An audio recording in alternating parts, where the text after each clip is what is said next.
I remember one time a World War II vet. Yeah, I saw a couple of them too. And it was a lovely couple that was sitting in my office, and his wife of, like 60 years, she had a shoebox. And as we're talking about some of his experiences, she started opening up the shoebox and lifting mementos out. And he looked over at her and he said, "Are those all my medals?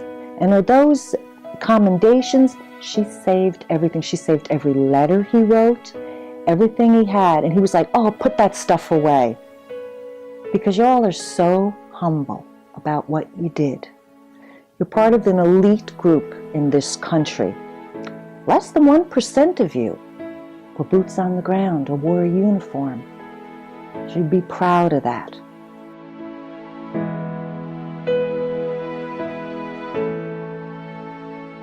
Hi, my name is Linda Cmur. I'm a Virginia licensed professional counselor here at the Wellness Connection in Stone Ridge, Virginia. I was asked today to talk about veterans. I relocated here to Virginia from New Jersey this past year, and when I was in New Jersey as a licensed professional counselor, I spent the past 10 years working with combat veterans and their family members across generations.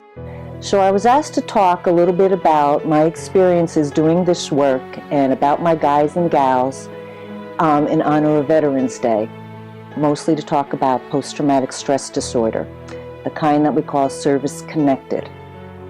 This is going to be a little hard for me because just in preparing to do this, I started getting teary, thinking of all the vets that I worked with over the past decade that are still near and dear to my heart. One I recall right off the bat, I had worked with him, oh my gosh, a good half dozen years, when to this day he still sends me an email and says, "Thank you for bringing me home from Vietnam. I'm home with my family, enjoying them, my wife, enjoying her." And I've heard this so often from vets. But usually, the first visit with a vet, they'll come into my office, they'll sit down with a scowl on their face, being their alpha selves, saying, "I don't know what this talking stuff is going to do for me." And I say, "Well, I don't know what it's going to do for you either, but we're going to do it. You're here." I said, "You need to tell your story. Each and every one of you need to tell your story to someone because you have amazing stories to tell. This is about learning how to move forward with these memories, with these experiences. There's no cure, there's no magic pill or any special therapy out there that's just going to erase the brain of your memories. We learn how to move forward comfortably with what we have experienced and the people that you've become because of those experiences."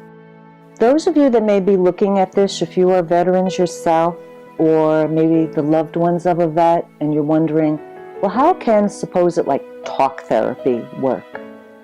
I saw every single day the young Marine who at 18 years old walked the streets in Baghdad, come home, and he was living in a sleeping bag in his parents' basement. Couldn't leave there. It's the only place he felt safe, the only place he felt normal. Fast forward a year later, he's in a career that he loves, he's planning his wedding, and he's smiling again, and he's proud of what he did over in the Middle East. He's proud of being a former Marine. He's proud of every single thing he did.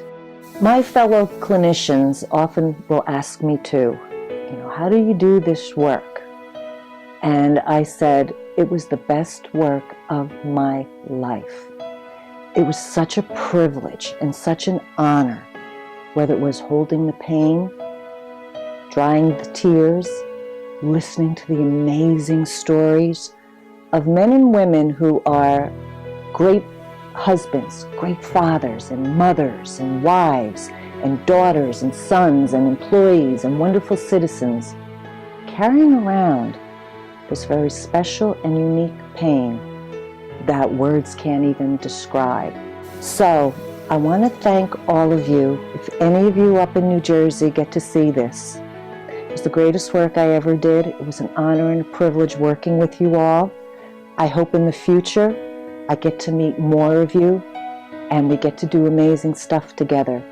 So, may God bless you and keep you always, and thank you for everything you did and for all that you do.